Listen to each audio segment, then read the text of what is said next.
क्या आप माखनलाल चतुर्वेदी यूनिवर्सिटी से डीसीए कर रहे हैं, जो कि 12th के बाद एक वर्षीय कंप्यूटर डिप्लोमा कोर्स होता है, डिप्लोमा इन कंप्यूटर एप्लीकेशन।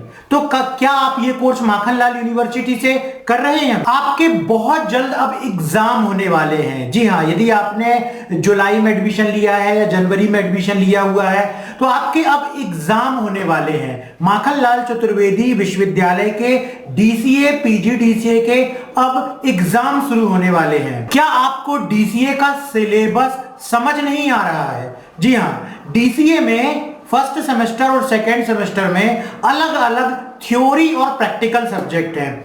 तो क्या आपको डीसीए का सिलेबस जो है वो समझ नहीं आ रहा है? आप डीसीए के पूरे प्रैक्टिकल को, थ्योरी को अच्छे से समझना चाहते हैं। जी हाँ, आप चाहते हैं कि डीसीए के सिलेबस में जो भी सब्जेक्ट्स दिए गए हैं वो आपको कोई पूरा उसकी थ्योरी समझा दे और उसके पूरे प्रैक्टिकल को कोई कंप्यूटर में करके दिखा दे, ताकि सिलेबस के हर एक टॉपिक को आप अच्छे तरीके से समझ सकें, ताकि डीसीए के बाद आप कहीं जॉब करने जाओ तो आपको परेशानी ना हो। यदि आपने केवल डिप्लोमा कर लिया, आपने एग्जाम बस दे दिया, अब आपको प्रैक्टिकल का नॉलेज नहीं है, आपको सब्जेक्ट का नॉलेज नहीं है, जब आप कहीं डिप्लोमा लेकर के इंटरव्यू में जाते हैं या कहीं काम करने जाते हैं तो आपको वो चीजें मालूम ही नहीं होती जो सब्जेक्ट में दी गई होती हैं। और उन्हीं चीजों की जरूरत कहीं ना कहीं हमको आगे चल के अपने फ्यूचर में पड़ती है, जहां हम वर्क करते हैं या जहां हम इंटरव्यू देने जाते हैं। तो क्या आप चाहते हो कि आगे चल के आपको कोई भी प्रॉब्लम ना आए, आप इतने अच्छे तरीके से डीसीए के सिलेबस की थ्योरी और प्रैक्टिकल को समझ लो? इसके लिए आपको हम प्रोवाइड करवा रहे हैं अपने इंस्टीट्यूट का ऑनलाइन प्लेटफॉर्म, जिसका नाम है माय कंप्यूटर कोर्स। जी हाँ, इसके लिए आपको ना एक ऐप डाउनलोड करना है। यदि आप चाहते हो डीसीए की, माखनलाल चतुर्वेदी की कंप्लीट पढ़ाई करना, तो आप हमारे ऐप को डाउनलोड कर सकते हो, जिसका नाम है माय कंप्यूटर कोर्स ऐप। इस ऐप की लिंक वीडियो के डिस्क्रिप्शन में दी हुई है। आप इस ऐप को अपने मोबाइल पर सबसे पहले तो इंस्टॉल कर लीजिए। इंस्टॉल करने के बाद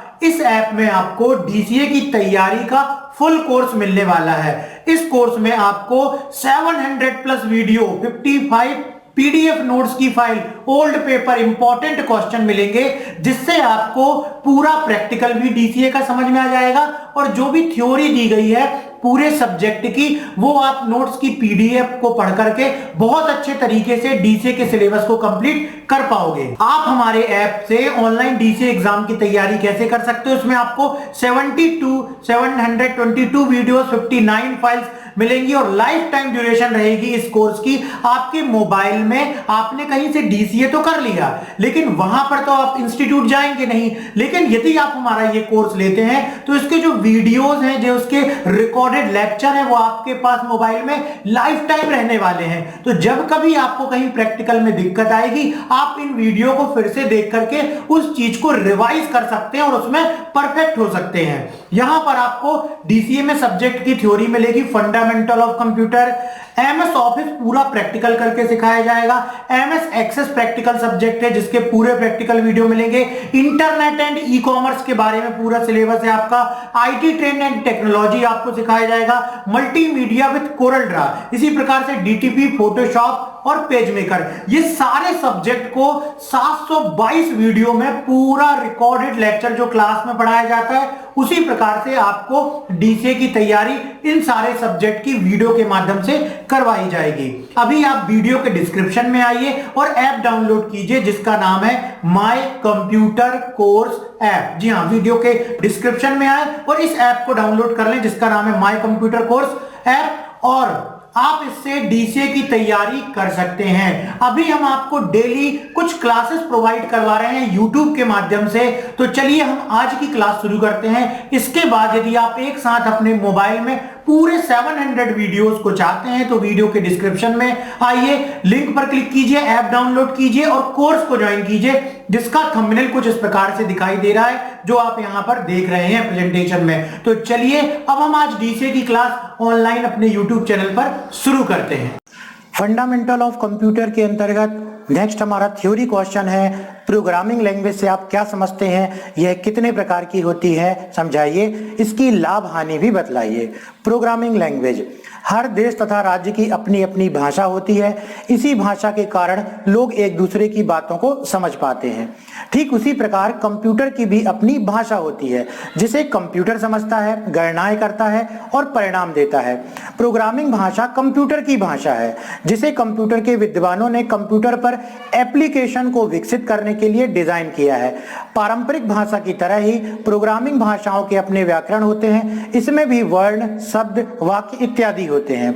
तो इसको आप समझ पा रहे होंगे, जैसे ह्यूमन बीइंग आपस में बातचीत करने के लिए हिंदी, इंग्लिश, मराठी, उर्दू इन भाषाओं का प्रयोग करते हैं, उसी प्रकार से कंप्यूटर को यदि कोई इंस्ट्रक्शन देने हैं तो उसके लिए प्रोग्रामिंग लैंग्वेज का इस्तेमाल किया जाता है। प्रोग्रामिंग लैंग्वेज में भी उसको सीखने के लिए उसके भी अपने सिंटेक्स होते हैं, उसके भी डेटा टाइप्स होते हैं, उसके भी सारे आप कह सकते हो जैसे लैंग्वेज में व्याकरण होती है, वैसे ही किसी भी कंप्यूटर की प्रोग्रामिंग लैंग्वेज को सीखने के लिए उसकी भी ग्रामर को सीखना होता है। यहां पर ग्रामर शब्द इस्तेमाल नहीं किया जाता, यहां पर आप उसे सिंटेक्स बोल सकते हैं, तो उसे ही कंप्यूटर में लैंग्वेज कहा जाता है।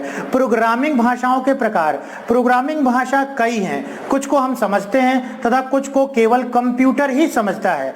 जिन भाषाओं को केवल कंप्यूटर समझता है वे आमतौर पर निम्न स्तरीय भाषा, लो लेवल प्रोग्रामिंग लैंग्वेज कहलाती हैं, तथा जिन भाषाओं को हम समझ सकते हैं उन्हें उच्च स्तरीय भाषा, हाई लेवल लैंग्वेज कहते हैं। लो लेवल लैंग्वेज के अंतर्गत जैसे आती है मशीन लैंग्वेज, जो कि 0 और 1 के फॉर्म में होती है। तो कंप्यूटर जो है डिजिटल होता है, डिजिटल मतलब जो कि केवल अंकों को समझता है, डिजिट को समझता है, तो ऐसी लैंग्वेज को मशीन लैंग्वेज कहते हैं। 0 और 1 के फॉर्म में लिखी गई लैंग्वेज को मशीनरी लैंग्वेज बोलते हैं। इसी प्रकार से जिन लैंग्वेजेस को हम समझते हैं और इंस्ट्रक्शन टाइप करते हैं उसे हाई लेवल लैंग्वेज कहते हैं, जैसे सी प्लस प्लस, जावा, कोबोल, ये सभी हाई लेवल लैंग्वेजेस होती है, जो कि इंग्लिश की तरह ही कंप्यूटर में इंस्ट्रक्शन टाइप करके इंस्ट्रक्शन कंप्यूटर को दिए जाते हैं। फिर कंप्यूटर उसको अपनी समझने वाली भाषा यानी कि डिजिटल फॉर्म में मशीन लैंग्वेज में 0 और 1 के फॉर्म में बदलता है। लो लेवल लैंग्वेज, अभी इसके बारे में हमने बताया आपको, वह भाषाएं जो अपने संकेतों को मशीन संकेतों में बदलने के लिए किसी भी ट्रांसलेटर को सम्मिलित नहीं करता, उसे निम्न स्तरीय भाषा कहते हैं। मतलब आपने कंप्यूटर में डेटा इनपुट किया, कंप्यूटर को इंस्ट्रक्शन दिए और कंप्यूटर को उसमें किसी भी प्रकार से उस लैंग्वेज को ट्रांसलेट करने की जरूरत नहीं है, डायरेक्टली आपने उसको 0 और 1 के फॉर्म में दिया, जिससे कंप्यूटर उसको आसानी से समझ सकता है। इसे ही निम्न स्तरीय लैंग्वेज, ये मशीन लैंग्वेज या लो लेवल लैंग्वेज भी बोल सकते हैं। अर्थात निम्न स्तरीय भाषा के कोड को किसी तरह से अनुवाद करने की आवश्यकता नहीं होती। मशीन लैंग्वेज तथा असेंबली लैंग्वेज इस भाषा के दो उदाहरण है। तो मशीन लैंग्वेज के बारे में हमने समझा। मशीन लैंग्वेज के बाद ही आई असेंबली लैंग्वेज, जिसमें 0 और 1 के स्थान पर, चूंकि यूजर को पहले असेंबली मशीन लैंग्वेज में कार्य करना होता था, जो कि सबके समझ में आने के बस में नहीं था, इसलिए असेंबली लैंग्वेज आई, जो कि मशीन लैंग्वेज से थोड़ा सा एडवांस थी, लेकिन यूजर उसको काफी कुछ समझ सकता था। लेकिन इनका उपयोग प्रोग्राम में करना बहुत ही कठिन था। इसका उपयोग करने के लिए कंप्यूटर के हार्डवेयर के विषय में गहरी जानकारी होना आवश्यक है। यह बहुत ही समय लेता है और त्रुटियों, एरर की संभावना अधिक होती है। इनका संपादन, एग्जीक्यूशन उच्च स्तरीय भाषा से तेज होता है। क्यों? क्योंकि इसको बीच में किसी भी प्रकार के ट्रांसलेटर की आवश्यकता नहीं होती। तो जैसे ही हमने इंस्ट्रक्शन दिया, कंप्यूटर तुरंत उसको समझ करके और उस इंस्ट्रक्शन को एग्जीक्यूट कर पाता था। इसी कारण से इस लैंग्वेज को एग्जीक्यूट करना, इसका संपादन करना बहुत ही आसान था और तेजी से यह होता था। ये दो प्रकार की होती थी, मशीन लैंग्वेज और असेंबली लैंग्वेज। तो चलिए देखते हैं मशीन लैंग्वेज के अंतर्गत क्या होता है। कंप्यूटर प्रणाली सिर्फ अंकों के संकेतों को समझता है, जो कि बाइनरी में 1 या 0 होता है। कंप्यूटर दो सिग्नल को समझता है, 1 या 0। 1 का मतलब है कंप्यूटर में करंट की उपस्थिति और 0 का मतलब है करंट की अनुपस्थिति। इसी आधार पर कंप्यूटर सारे सिग्नल को समझता है, सारे इंस्ट्रक्शन को समझता है। दो नंबर्स होने के कारण ही कंप्यूटर को आज डिजिटल कंप्यूटर कहा जाता है। अतः कंप्यूटर को निर्देश सिर्फ बाइनरी कोड बाइनरी शब्द कहां से आया, BI, बाई से, बाई का मतलब 2 अंक हैं, 1 और 0। तो कंप्यूटर को निर्देश सिर्फ बाइनरी अंकों 1 या 0 में दिया जाता है और जो निर्देश बाइनरी कोड में देते हैं उन्हें मशीन लैंग्वेज कहते हैं। मशीन लेवल लैंग्वेज मशीन के लिए सरल होती है और प्रोग्रामर के लिए कठिन होती है। मशीन भाषा का प्रयोग रखरखाव भी बहुत कठिन होता है क्योंकि इसमें त्रुटियों की संभावनाएं अधिक होती हैं। मशीन लैंग्वेज प्रत्येक कंप्यूटर सिस्टम पर अलग अलग कार्य करती हैं, इसलिए एक कंप्यूटर के कोड दूसरे कंप्यूटर पर नहीं चल सकते। ऐसा क्यों होता है? क्योंकि सभी कंप्यूटर का हार्डवेयर कॉन्फ़िगरेशन अलग होता है। तो जिस भी कंप्यूटर के लिए मशीन लैंग्वेज के अंतर्गत कोई इंस्ट्रक्शन लिखा गया है, कोई प्रोग्राम लिखा गया है, वो केवल उसी मशीन पर एग्जीक्यूट होगा। दूसरी मशीन के लिए फिर से उस प्रकार के बाइनरी कोड को लिखना होगा। इसके बाद आई असेंबली लैंग्वेज। ये दोनों ही लो लेवल लैंग्वेज कहलाती हैं, लेकिन ये जो है इनमें क्या डिफरेंस है अभी हम समझ जाएंगे। असेंबली भाषा में निर्देश अंग्रेजी के शब्दों के रूप में दिए जाते थे, जैसे कि NOB, ऐड, सब आदि, इसे निमोनिक कोड कहते हैं। मशीनी भाषा की तुलना में असेंबली भाषा को समझना सरल होता है, लेकिन जैसा कि हम जानते हैं कि कंप्यूटर एक इलेक्ट्रॉनिक डिवाइस है और यह सिर्फ बाइनरी कोड को समझता है, इसलिए जो प्रोग्राम असेंबली भाषा में लिखा होता है उसे मशीन लेवल लैंग्वेज में अनुवाद करना होता है। ऐसा ट्रांसलेटर जो असेंबली भाषा को मशीन भाषा में ट्रांसलेट करता है उसे असेंबलर कहते हैं। तो जैसा कि हमने पढ़ा हुआ था, हमको मालूम है कि कंप्यूटर समझता है केवल मशीन लैंग्वेज को, कंप्यूटर समझता है केवल 0 और 1 के फॉर्म को। तो असेंबली लैंग्वेज में निमोनिक में कोड लिखे जाते थे, उनको भी ट्रांसलेट किया जाता था। उसके ट्रांसलेटर को हिंदी में आप उसे अनुवादक बोल सकते हैं, उसके ट्रांसलेटर को असेंबलर। डेटा को कंप्यूटर रजिस्टर में जमा किया जाता है और प्रत्येक कंप्यूटर का अपना अलग रजिस्टर सेट होता है, इसलिए असेंबली भाषा में लिखे प्रोग्राम सुविधाजनक नहीं होते। इसका मतलब यह है कि दूसरे कंप्यूटर प्रणाली के लिए हमें फिर से इसे अनुवाद करना पड़ता है। तो ये थी assembly language. High level languages आई इसके बाद। हाई लेवल लैंग्वेजेस में क्या होता है? हाई लेवल लैंग्वेजेस या हिंदी में उच्च स्तरीय भाषा बोलेंगे, सुविधाजनक होने के लक्षणों को ध्यान में रखकर बनाया गया। इसका अर्थ यह है कि यह भाषा अंग्रेजी भाषा के कोड जैसी होती है, इसलिए इसे कोड करना या समझना सरल होता है। इसके लिए एक ट्रांसलेटर की आवश्यकता होती है जो उच्च स्तरीय भाषा के प्रोग्राम को मशीन कोड में ट्रांसलेट करता है। तो हाई लेवल लैंग्वेजेस को बनाने का मुख्य उद्देश्य था कि यूजर इस प्रोग्रामिंग लैंग्वेजेस को आसानी से समझ सके, उसे इस प्रोग्रामिंग लैंग्वेज में प्रोग्राम लिखने में ज्यादा कठिनाइयां ना आए। इसकी ट्रेनिंग लेकर के वो जल्द से ही कोई सॉफ्टवेयर या कोई प्रोग्राम को डेवलप कर पाए। लेकिन अभी इसके लिए अब कंप्यूटर को ज्यादा काम करना होगा, कंप्यूटर को इस हाई लेवल लैंग्वेज में लिखे गए प्रोग्राम को मशीन लैंग्वेज में बदलना होगा। तो हाई लेवल लैंग्वेजेस के लिए भी अलग अलग प्रोग्रामिंग लैंग्वेजेस के लिए अलग अलग ट्रांसलेटर जो है वो बनाए जाते हैं। इसके उदाहरण है हाई लेवल लैंग्वेजेस को कौन कौन उदाहरण है? Fortran language, formula translation, basic language, beginner all purpose symbolic instruction code, COBOL language, common business oriented language, Pascal language, C language, C++ language, Java language, visual basic .NET, HTML, Sun Studio आदि ऐसी श्रेणी की भाषाएं हैं जिनको high level languages कहा जाता है। इनको 2 जनरेशन में बांटा गया है, 3rd जनरेशन लैंग्वेज और 4th generation language. High level languages को भी 2 जनरेशन में बांटा गया है, 3rd जनरेशन लैंग्वेज और 4th जनरेशन लैंग्वेज। ये 3rd जनरेशन लैंग्वेज तृतीय पीढ़ी की भाषा कौन सी होती है? तृतीय पीढ़ी भाषा है 3rd जनरेशन लैंग्वेज। पहली भाषाएं थी जिन्होंने प्रोग्रामरों को मशीनी तथा असेंबली भाषाओं में प्रोग्राम लिखने से आजाद किया। तृतीय पीढ़ी की भाषाएं मशीन पर आश्रित नहीं थी, प्रोग्राम लिखने के लिए मशीन के आर्किटेक्चर को समझने की जरूरत भी नहीं थी और एक प्रोग्राम कई मशीनों पर चल सकता था, किसी भी मशीन पर चल सकता था, क्योंकि इसमें लिखा गया प्रोग्राम हार्डवेयर डिपेंडेंट नहीं होता था। इसके अतिरिक्त प्रोग्राम पोर्टेबल हो गए। पोर्टेबल मतलब एक प्रोग्राम को, एक हाई लेवल लैंग्वेज के प्रोग्राम को किसी भी कंप्यूटर पर चलाया जा सकता था, जिस कारण प्रोग्राम को उनके कंपाइलर व इंटरप्रेटर के साथ एक कंप्यूटर से दूसरे कंप्यूटर पर कॉपी किया जा सकता था। कंपाइलर और इंटरप्रेटर, यहाँ जो 2 वर्ड इस्तेमाल हो रहे हैं इनको बोला जाता है ट्रांसलेटर। हाई लेवल लैंग्वेजेस को भी मशीन लेवल लैंग्वेज में बदलना पड़ेगा, तो उसके लिए ट्रांसलेटर इस्तेमाल किए जाते थे, वो हैं कंपाइलर और इंटरप्रेटर। तृतीय पीढ़ी के कुछ अत्यधिक लोकप्रिय भाषाओं में फोर्ट्रॉन थी, बेसिक, कोबोल, पास्कल, C++ आदि सम्मिलित हैं। इसके बाद आई फोर्थ जनरेशन लैंग्वेज, चतुर्थ पीढ़ी की भाषा।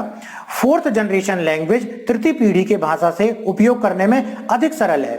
सामान्यतः चतुर्थ पीढ़ी की भाषाओं में विजुअल वातावरण होता है। विजुअल वातावरण मतलब अब हमको ज्यादा कोड भी लिखने की जरूरत नहीं है, हम बने हुए टूल्स को जस्ट ड्रैग एंड ड्रॉप करेंगे और एक प्रोग्राम कंप्यूटर में लिख पाएंगे।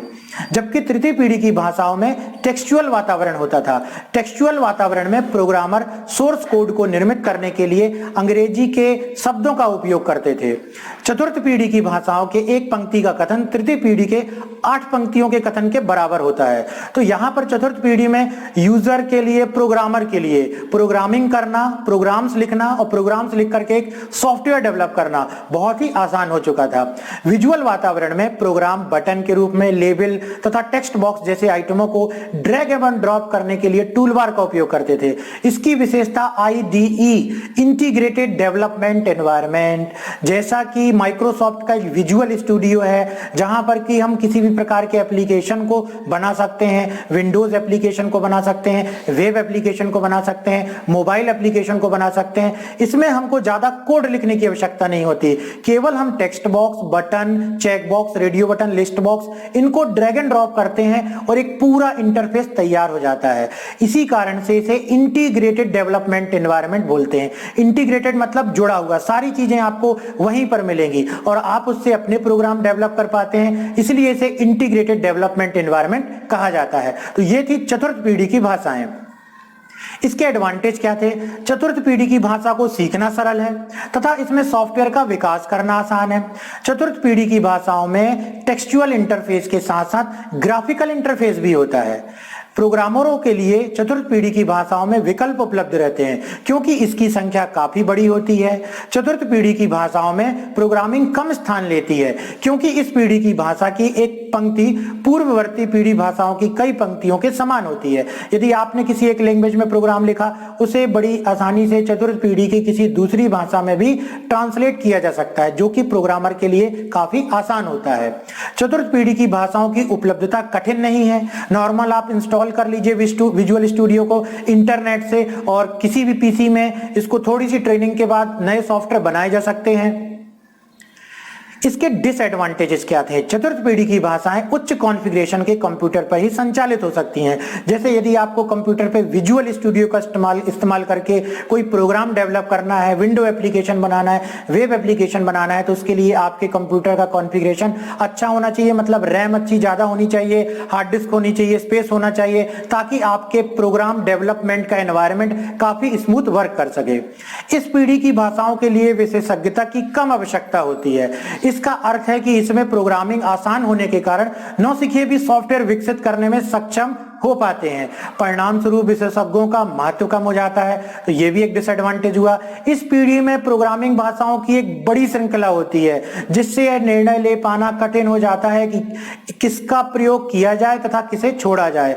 आज के समय में एक सॉफ्टवेयर डेवलप करने के लिए अगर आपको विंडो एप्लीकेशन बनाना है तो हजारों प्रोग्रामिंग लैंग्वेजेस हैं जिसको कि आप इस्तेमाल करके जो है प्रोग्राम डेवलप कर सकते हैं। इसी प्रकार से आपको वेबसाइट बनाना है तो उसके लिए भी बहुत सारे टूल्स उपलब्ध हैं जिसका इस्तेमाल करके आप वेब एप्लीकेशन बना सकते हैं। तो किससे टेक्नोलॉजी को सीखा जाए ये थोड़ा समझ पाना मुश्किल हो जाता है। तो ये थे डिसएडवांटेजेस फोर्थ जनरेशन लैंग्वेजेस के।